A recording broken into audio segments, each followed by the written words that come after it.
need your hip hop here with me. I just need your hip hop here with me. You know, to me, what it means to be a beauty boy is really the understanding that no matter what your outside environment is, if you desire to have creativity and beauty and joy, well, it's going to be there because you're there. And because you're there, other people who also want that are going to gravitate to you and are going to gravitate to those spaces.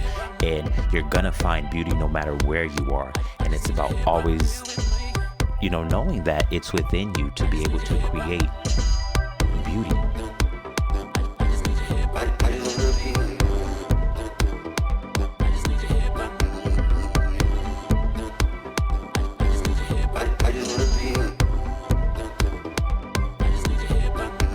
Everybody deserves to live the fantasy. Whatever you want to do, whatever fantasy you want to live, we're going to heighten it up. We're going to make it the best. We're going to make it the most fulfilled. And we're going to celebrate you being exactly who you are. If you feel like a star, well, damn it, we going to make you a star. Thank you for joining us for this installment of PNB is Listening. PNB is Listening is a collaboration between PNB artists and staff, providing us with an opportunity to hear from Black and LGBTQ voices within our community. Today, I am joined by none other than my chosen family, my beloveds, the BeautyBoiz. Yes. Thank you so much for being here, and just thank you for taking this time.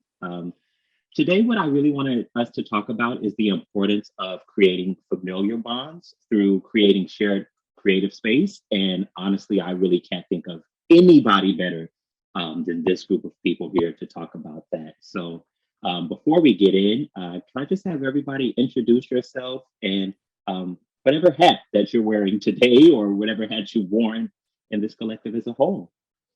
Anyone can go first. Yeah, hi, my name is Wesley. My pronouns are he, him, and I am the executive director of BeautyBoiz and the co-founder. So happy to be here. I'll throw it over to Caleb.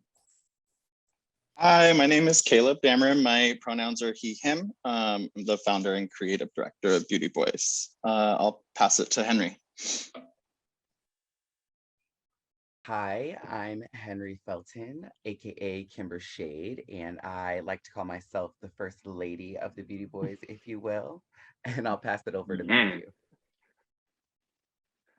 Well, hello, I'm the real first lady of BeautyBoiz. No, my name is Matthew. I'm the creative director and stylist also for BeautyBoiz. Yeah, how about you, Ray? My name is Ray. My pronouns are he, him, and I have worked on lighting. I'm on the social media team and kind of just like whatever is needed in assistance at events or photo shoots or whatnot. So yeah. Yay. And of course, I am Ronnie Gatsby, your moderator for today. And I wear different hats, just whatever people need at the time. So I'll just say jack of all trades. Some days I'm choreographer. Some days I am your moderator. Some days I'm just a big old fan. So thank you. Let's go ahead and just get into this. Kind of talking about familiar bonds, I'll use my own short story to kind of make a segue into what it is that I want to get into. So I first came into contact with BeautyBoiz because you turned my front yard into a huge performance space.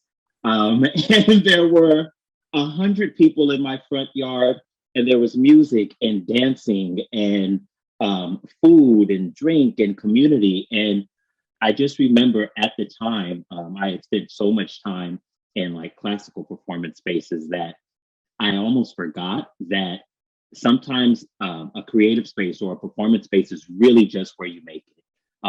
And just seeing the energy and the professionalism that was even brought to turning my front yard into a huge dance moment was like, I just knew I needed to be with these people, and I knew that I needed to be here, and I wanted whatever here was. So what can you tell me about the importance of creating those spaces outside of the classical world? Like, why are those creative spaces needed for people in general, but especially for the queer community in particular? Well, I'll pick that one up. When we started BeautyBoiz, it really came from, it was in 2016-ish when we had just recently experienced the Pulse nightclub shooting. We were dealing with the presidential election that we know how that ended. And there was a lot of strife and division within our community. And my personal experience, having been in Portland and Seattle, was that our traditionally safe spaces were only bars, which came with a lot of potentially toxic atmosphere. So it was really important to me to have a group of people who were able to create safe space wherever we went. And you saw that at Barbequeer, that we could create that safe space anywhere we were. As long as we were together and we were a united front, even if we go into a bar that has a traditionally toxic atmosphere that people knew wasn't a great space or, kind of avoided, we were able to come in and say, no, now this is a safe space because the BeautyBoiz are here. I think there's also like a, like when you talk about classical versus sort of like non-traditional space, there's like this idea sometimes with the classical that, it's so focused on perfection. And I think that can become very toxic in itself. And people can start to feel like completely unwelcomed and unworthy, or just like really focusing on like body image, or like, oh God, am I doing this perfect, is this happening? And I think when you sort of remove that, it can become very liberating. It's like an act of liberation. And I think that the celebration that comes from that, in seeing people step into their own without that kind of like taskmaster sort of like standing over them, cracking that whip, you can really see people start to flourish. And we've seen so many artists really just open up through the power of that liberating space. So I think that's really important. I love that. And that's so palpable in everything that BeautyBoiz does, whether that is Barbequeer at somebody's house or huge productions like Red Dress, or just whatever it is, that both of those ideas, I think, really come through across in everything that's done. Kind of segueing on something that Wesley just said, I think one of the things that makes BeautyBoiz so special, and what makes this group of people so special, is the ability to bring out things in other artists that sometimes the artists don't even know are there themselves. How does that happen? Like, is that a conscious decision? Is that something that you think that just happens organically, or like, yeah, can we get into that for a little bit? Like, how does that happen? I think for me, I've noticed trust is the first biggest step that people kind of have to take with us. And they see it right off the bat. They see the work that we're doing and they see the influence that we have in the community, but they don't necessarily know how it's going to help them grow and where they fit into that. And we just have like such open arms when it comes to that. So when people come to us and they want to be a part of what we're doing, all it really takes is trust and just kind of stepping into the space and saying like, hey, I'm open to what you're doing and I hope you're open to what I'm doing, and let's kind of make it a collaborative, explorative space. And that freedom for both of us really allows us to flourish and really allows the artists to find new things within themselves. And being with a team in general is so resourceful and it's so beneficial. And our team is a family. So once you join, you really, those resources become yours and this family becomes yours. Absolutely. I love that you said trust as well. because to build that trust, like you never know that you can really trust someone until you've gotten into a nice good fight with them. Like until you really have a disagreement and are able to like look each other in the eyes and be like, no, I completely disagree with you, this is not working, and be able to circle back around and be like, but I respect you and I value the work that you're putting into what we're doing, and I'm going to take the time and commit the energy to stay connected. And I think that that is something that we do as a collective. I know that I've experienced that with everyone in this call. So I love that. And that's why I think that we're a strong family. Never with Wesley, honey. And certainly not with I. Yeah, I think that's like a really solid point. And it also takes initiative, because if you just like after such an intense moment, if you just decide to like part ways and never work together again, I mean, it takes initiative to come back and value or recognize the value that existed regardless of the intense moment that may have passed, and then to work again to, you know, hash that out and get past it, to grow this relationship, this, you know, the strength and the trust that does then come from that, and it's unbreakable after that. Yeah. I really couldn't agree more. Especially in that we learn so much from those times when things don't go well. And, you know, to Wesley's earlier point, you know, sometimes that thought that everything has to be perfect and everything has to be, you know, in such a way, sometimes it robs us as even as artists or creatives of really actually learning who we are, because we haven't had those times for things to go off, and we haven't had those times to, you know, have a blow up and figure out how to make something better from that blow up. So I really couldn't agree more. Somebody else said something earlier, and I just wanted to kind of come back, and I actually want to direct this to Kimber. Coming out of the pandemic, or not even out of it, because let's be honest, we are still very much in it. For Kimber, what has having the collective during the pandemic meant for you? So I kind of want to answer a lot of these questions. So I'm going to answer that and wrap it all in. Because for me, where this started back even before 2016, 2015, 2014, 2013 was Caleb and Wesley creating a movement of celebrating people and their different styles. And they did that through their apartment complex. It was about, you know, having parties and mixing different people and different echelons of talent. And I think that, you know, throughout the years,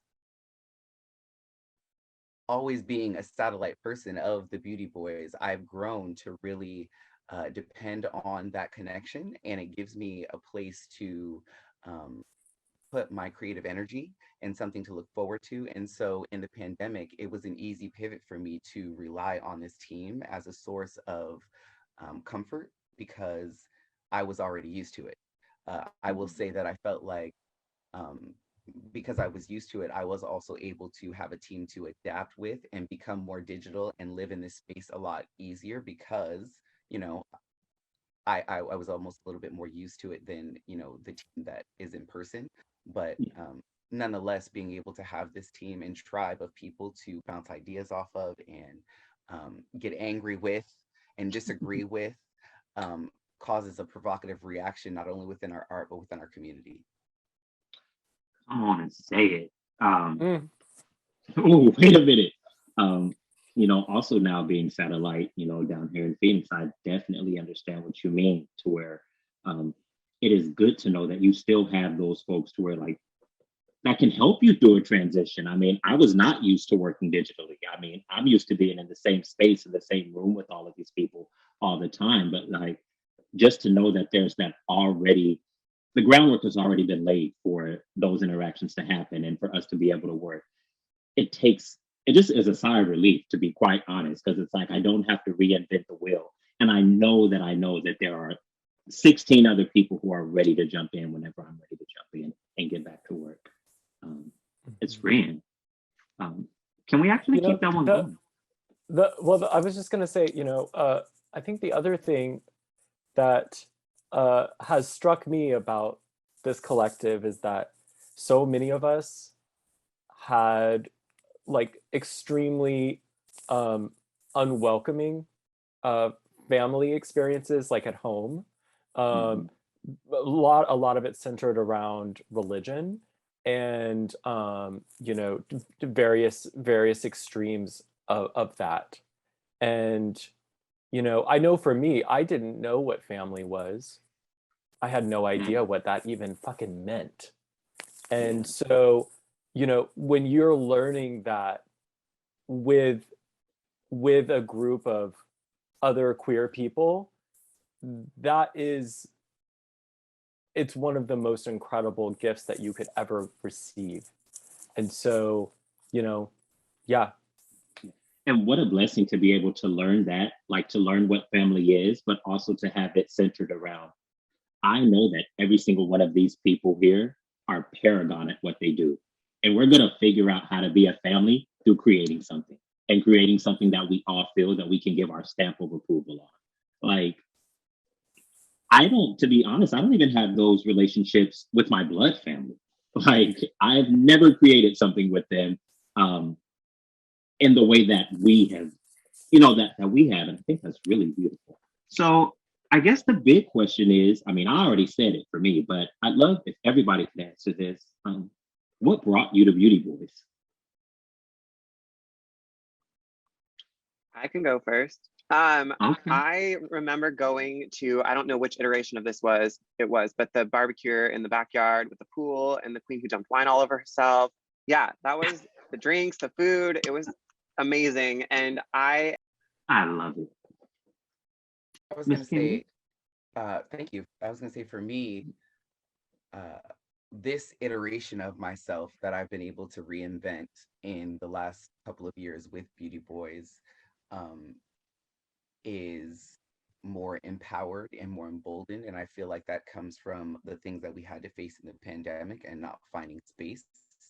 And so being able to turn to the BeautyBoiz and find out the process that we need and figure out how to put actual plans into motion, not just as a drag queen, but also as a producer and as someone who is creative and wants to put plans into motion. Um, so for me, why I turned to the advice of the collective was because I couldn't find anywhere else that was willing to give me the skills either. Say that.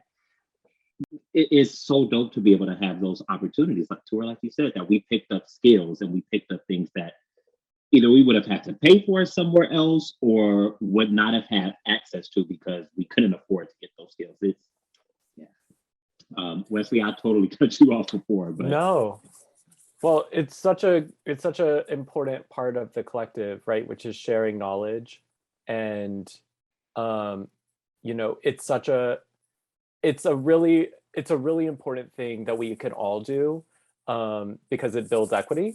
And that's really a huge focus of the collective. And you know I come from a theater background, so mhm, I've worked in the theater now for like over 20 years. And um, it just so happened that when I moved to Seattle, I became Caleb's neighbor. And at the time, I was starting my own theater company called Forward Flux, and I was having lots of parties and bringing all the theater kids over.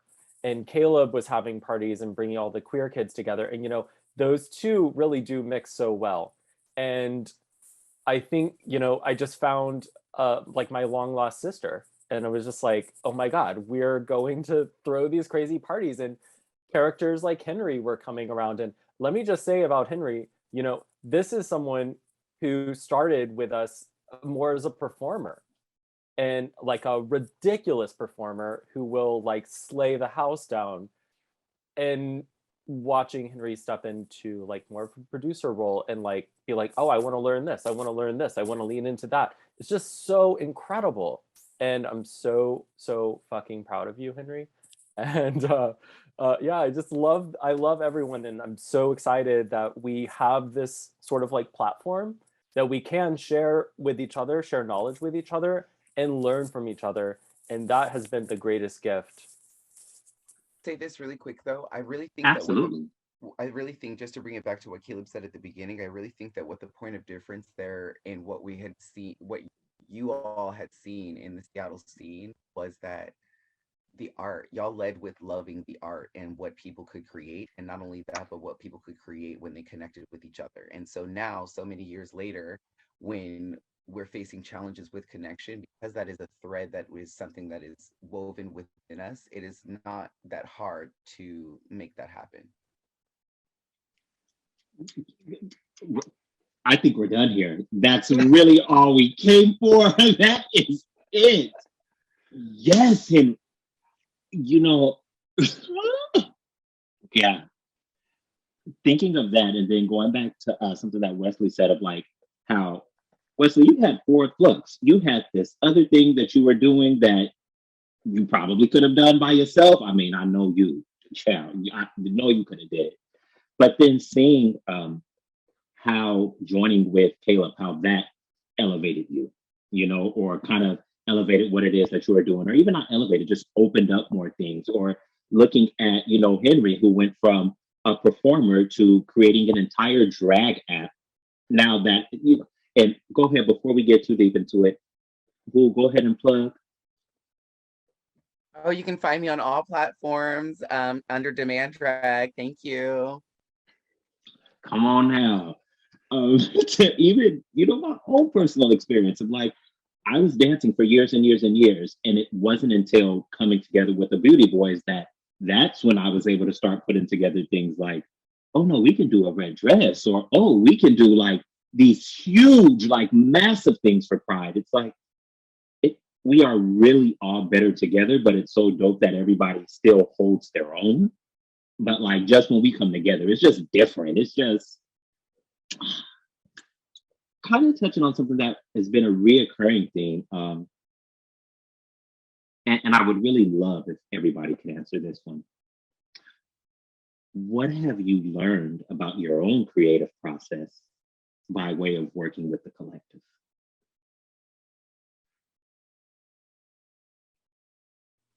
I'll go and I'll keep it short. It's okay to let go, and it's okay if it's not perfect. Yeah, it's gonna be fine. It's gonna be fine. I love it. I think that's a really great point. I think trust in our team is something that we all have really learned to do. Trust each other and like support each other, truly supporting each other. And I also think something that I have personally have taken away is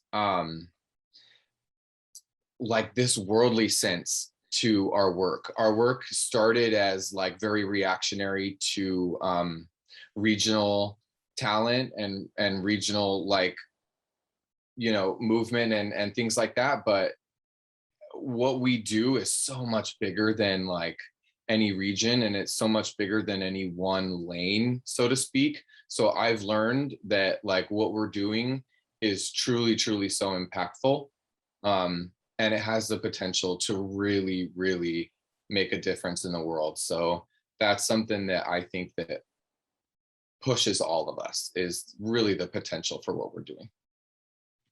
Shout out to that. What I've learned through the process of BeautyBoiz has been that it's okay for me to dedicate myself and to really believe in something and to put my full force behind it, instead of just like half-assing creatively. I never really believed in my creative ability before, and now I do. Now I know that I'm like really good at what I do, and I couldn't say that 5 years ago. So, which is so wild though, because like in some way, shape, or form, like all of us are here because of you. Like the brainchild that you created, and to hear that that's what you've learned throughout this whole thing is so wild to me. You faked it till you made it, Caleb. literally that, and I encourage everyone to do the same. Absolutely. On my way. That's what I'm honestly gonna say. It's like I mean, I know I'm a super creative person in certain things, and I have talents that I like to lean into. But I think being trusted, especially when you first brought me in a couple years ago to do lighting for a couple events, like I mean, y'all really didn't know what I could do, and I didn't really know what I was going to be able to do in the spaces. And then just being given the creative freedom that I was given and the trust that you just automatically gave me to do whatever meant a lot to me. And it honestly is so motivating to be able to take that trust and then go, because you feel permission to go further and to try new things and um to do what you need to do and to let yourself go. And also for me, I do like to have control over a lot of what I'm doing, as any artist does, but knowing that there's a whole team to support and help and um from behind even is so much better than, you know, just doing it on your own, when there's a whole bunch of people around who support the vision that you have and are willing to step alongside you and help, or, you know, whatever that, you know, may be. Like it, that's what I learned, is like that I can trust other people around me to help me in my vision and also be supportive of them, and also to like, yeah, ask and trust myself. It's so dope to see that trust. Oh, Henry, were you about to say something? Yep, sorry. So for Oh no, go me, ahead, Mama. and what I've learned about my creative process is that sometimes the amount of work that I put in doesn't necessarily always meet the objective. And that doesn't matter, because it's mostly about the effort, and it's about the way I make the people around me feel and the experience that I deliver. And I think that I've really developed a sense of that within the Beauty Boys, and not putting the pressures of it having to be perfect on myself. And yeah. Girl, let me just tell you, she's spitting gold today, because honestly, that feeling of letting go and it not having to be perfect all the time, you know, I can definitely relate to that, because I mean, y'all have worked with me. Y'all know it's really like my way, my way, my way. It has to be just so. And I found that even in the times when we work together, when I'm just like, you know what, it doesn't have to be perfect. Ooh, it doesn't have to be perfect. It doesn't have to be this. Allow there to be other space for other people to help mold what it is that you want to do. Every single time I've had that experience, the output is so much better than it would have been had I just done it on my own. You know what I mean? Like, I feel more confident in those projects. I feel like those are the projects when I look at it, I'm like, oh no, I did my best on that. And it's so funny how trusting each other, which is something that a lot of artists don't do. Like, you would never tell another artist, girl, here's my idea, right? But that's something that we do on the regular, you know? You would never in a million years say, girl, come into my rehearsal space and tell me what it is that you think about it and give me your notes. But that is something that we do.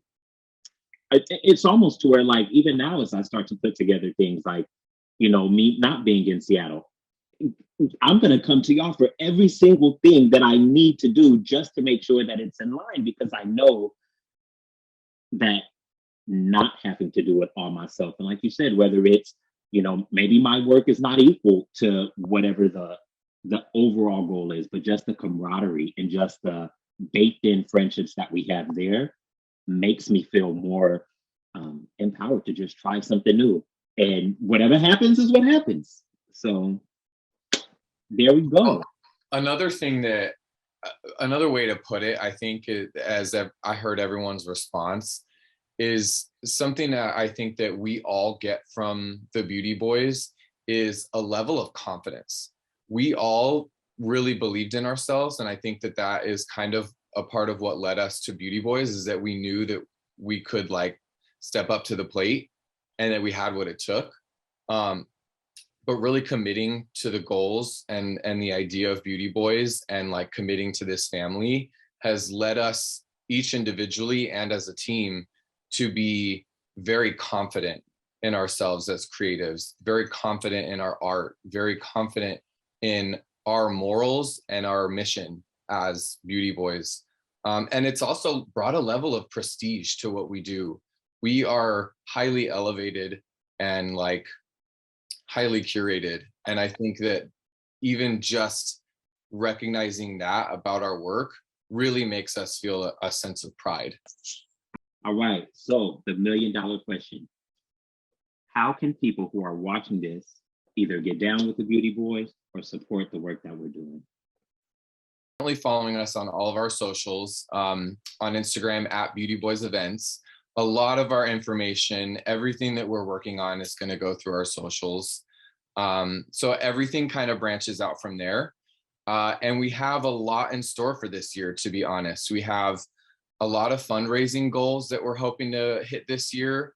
We're going to be a part of Give Big in a few months. So that's something that we're really looking forward to. We're always accepting donations, of course, to help push our work.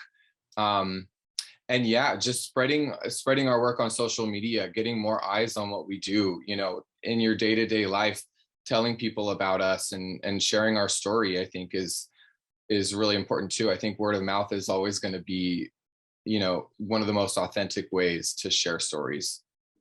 And you know, if you're not on Instagram, maybe you're not, that's okay. You can still find us on the internet at beautyboiz.com, and all of our stuff is there too.